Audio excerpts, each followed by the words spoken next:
In this week's update, the AI megatrend just getting started, so ignore the noise.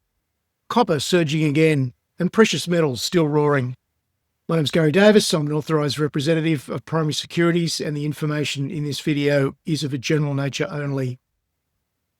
All right, let's just continue on a little bit with the theme from the last couple of weeks with regard to AI, because it's just such a big deal in investing.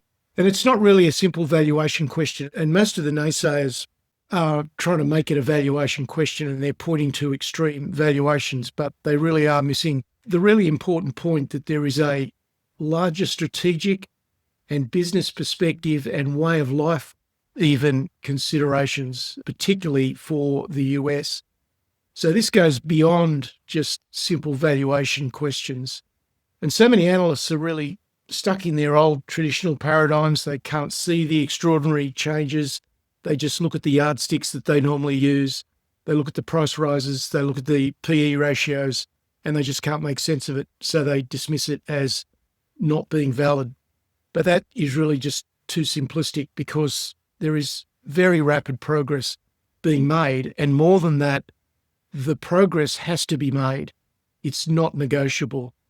So when you get situations like that where things just have to get done, and we've seen massive American investments lately directly in stocks associated with rare earths and semiconductors, that you realize that this really is a very different paradigm that we've got now.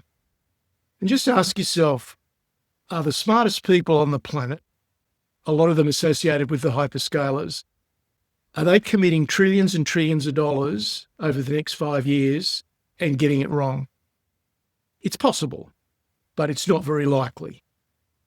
And the other question, of course, is can and will it be financed? And last week I spoke a lot about this in terms of the circular deals that are being done, particularly by companies like NVIDIA, that has overcome a lot of the financing issues that would have impacted many of these AI-related stocks. So the question is it stoppable? I think that was a valid question that you might have asked 3 to 5 years ago, but not now. It's a very different situation now. So for me, it's not a yes or no question whether you invest in the broader AI opportunity set. It's really a how-to question. How do I go about managing risk? How do I structure my investments? How do I enter? How do I take profit? How do I protect capital? All those things, and be able to do it all within your comfort zone. And whilst for a lot of people that might seem like a daunting task where you don't know some of the answers, or you don't know many of the answers, it's actually very simple. It's a very simple thinking hierarchy that can give you what you want, and that is a disciplined plan that is reasonably straightforward to execute. You've just got to develop some trust and confidence in the process that you're using. And I've been speaking a lot about that in recent weeks as well. The investor's greatest asset is confidence in the process that they're using. So from my perspective, this is something that can be simply done. It just requires clear thinking. You need to know what that thinking hierarchy is so that you can devise something suitable for yourself. And then just some pretty basic discipline just to stick to the plan, no matter what the commentariat is saying, no matter what the market might do in the short term. I mean, just think back to what happened around all the market upheaval around Trump's tariffs in March and April of this year. And it really did take many people down the wrong track, because they saw it as the potential to be an absolute disaster for the market. Well, since the bottom in early April of this year, there are many AI-related stocks that have doubled, trebled, and better, and a lot of very large stocks that have also done incredibly well. So that gets back to that confidence and trust in the process that you're using. So the wealth-changing potential of what's rapidly unfolding in AI certainly makes it worth the effort. Portfolio Analyst last week, we had a really detailed assessment of AI stocks in varying layers, from the mega cap stocks to the medium size stocks, and perhaps even a few smaller stocks as well. And there really is just such a smorgasbord of choice. And just as a bit of an aside, I'm sure everyone's heard of OpenAI. ChatGPT is now valued at $500 billion with a recent transaction. Is that just rank stupidity, or is that a sign of the times? I'll let you ponder and decide on that. So just a quick update on the market status in the US. There's really no change to the narrative during the last week. Markets keep rising. A lot of people are very concerned about that. They just scratching their head and can't understand how it can happen. And they're focused on the cooling labour market. They're focused on investor complacency. They're pointing to high PE ratios for the market, inflation pressures, geopolitical risks, all of those things. But you know what? There are things like that that are always concerning the market. Always. There is always something. This just happens to be a different set of concerns at the moment. But the market just goes on anyway and has been for decades and even centuries. So you've just got to look past that and particularly look at the money flows and look at the radical changes. Ask yourself some of the questions that I've been posing in the last few weeks. There are many people that are very quick at the moment to dismiss the real benefits of AI as not sustainable. But again, you've just got to come back and look at what the major companies and the smartest people on the planet are doing and committing massive amounts of money to. And the people who are apprehensive about where the AI investment might go, they're not really investing to a plan that's built around managing risk, and that should be the primary focus of every investor. How do I manage risk, which is comfortable for me? And the best way to do that is to manage risk around just being responsive to the market. Observe what the market is doing. Observe when the money flows change from positive to negative and back to positive again, and just respond. And that beats the heck out of conventional wisdom, which is built around what people think should be rather than what actually is. So that's the sermon for the day. Of course, it's important to get all your broader investment advice as well, be that legal or financial or any other advice, before taking action on what's in this video. Let's look at American stocks now. The S&P gained 1.1%. The NASDAQ did a little better, 1.3%. And the Russell beat them all, up 1.85, set new all-time highs. And it's a major long-term breakout, as we will see. It was a major triple top, and it's now managed to break above that. The US dollar index down a little bit on last week, down into the high 97s. The 10-year yield came back a bit as well, back to 4.12, and the VIX was at 16.6. So let's go and look at some charts. We'll start with the NASDAQ composite. Initially, this is a weekly chart. So you can see it's been pretty much a straight up run since the bottom in early April. And that was where a lot of people thought the market was probably heading a lot lower. But in fact, if you were doing nothing else other than just observing what the market was telling you and following the fund flows, then you would have done remarkably well during that period. Semiconductors, of course, have done incredibly well. We had a breakout back in early July, a few weeks sideways, bit of a retest of the breakout, and then just 5 weeks ago, just absolutely took off. And if anything, is accelerating. Now, there's the S&P on a weekly chart. Again, it's a very, very similar pattern, just not quite as robust in percentage terms, but still looking very good. And this is the big long-term breakout. This is a weekly chart for the Russell, for smaller cap stocks. We had major peaks in November of 2021 and November of 2024, and now we've managed to break out almost a year later. So this is significant. The market is telling us that small caps are finally getting some preferential love from the market as opposed to some of the bigger stocks. Now, a quick look at the currencies. There's the US dollar index. Not a lot of change, pretty quiet the last little bit. And the Australian dollar, pretty similar as well. All right, so turning to the Australian market now. 65 and a bit is where we finished.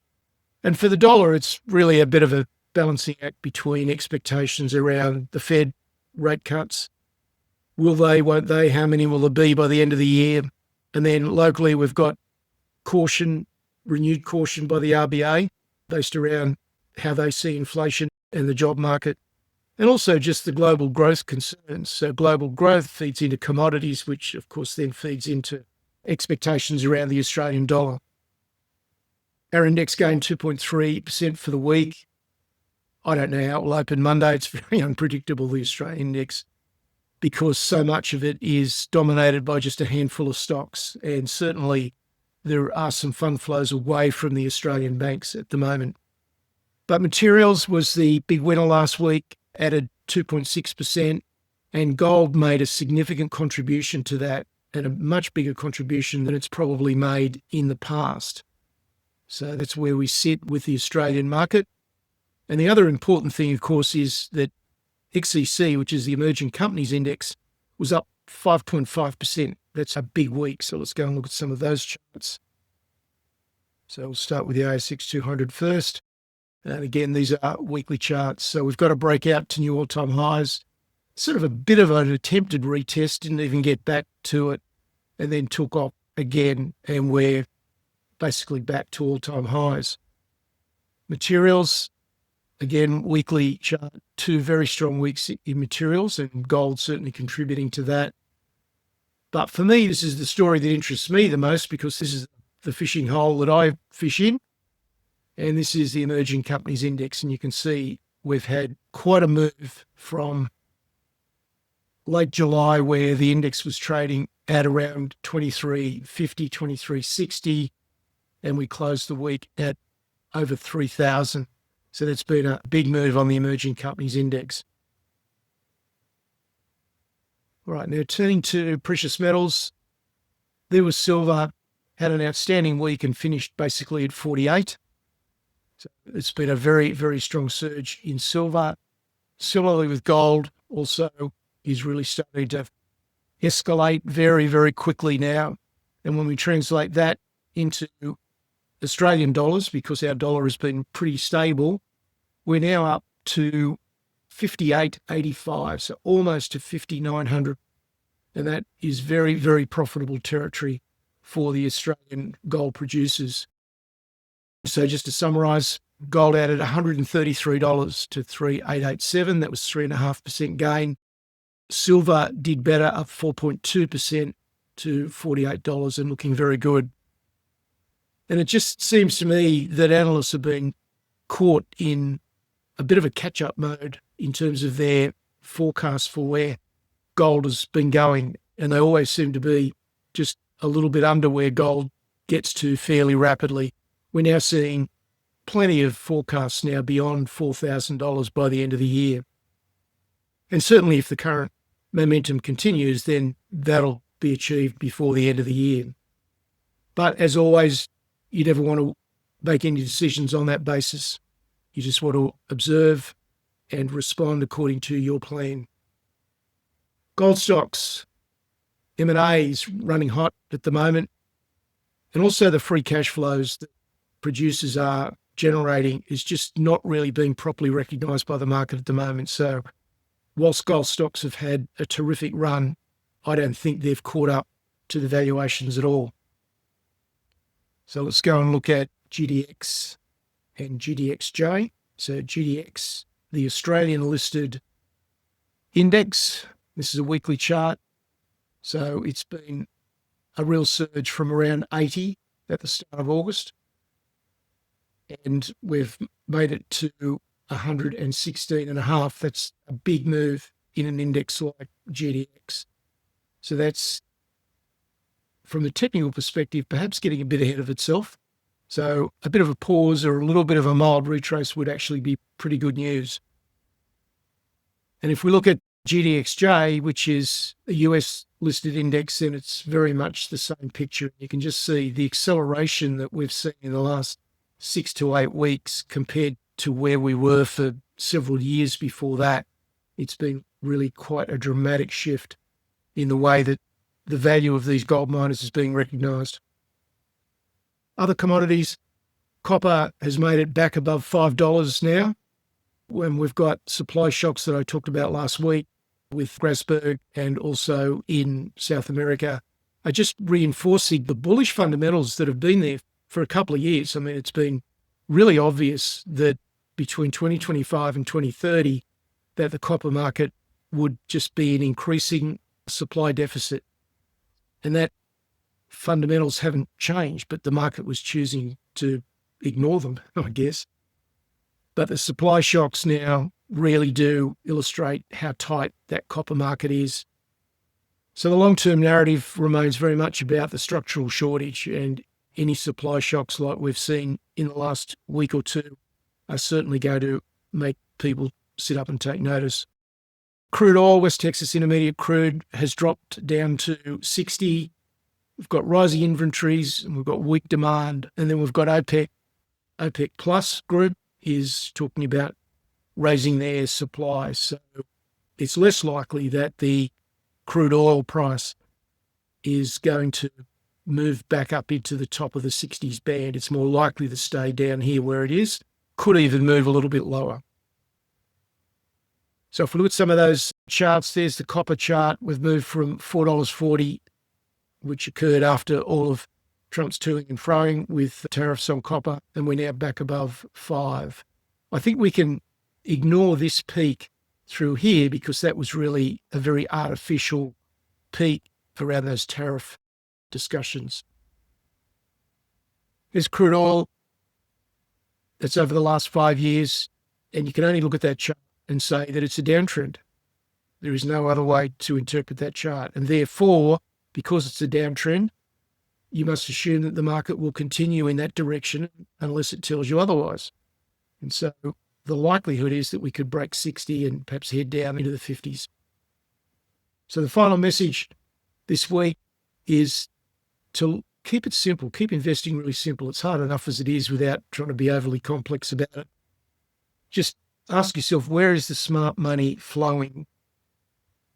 And observing fund flows, so the balance between buyers and sellers, who's winning that battle, is a far more productive way to manage risk than hoping that the fundamentals are giving you the correct story. And secondly, and this is where it often breaks down, the fundamentals can be pointing in a certain direction, but often the market does something very different in the short to medium term.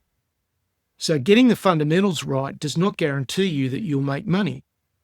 But if you're good at picking the direction, changes of direction between buyers and sellers dominating the market, then you're going to have a much greater chance of getting a profitable outcome.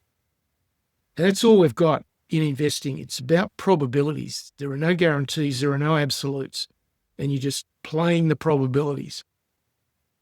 Portfolio Analyst last week, we had a really detailed assessment of Aussie stocks in varying layers, from the mega cap stocks to the medium size stocks and perhaps even a few smaller stocks as well.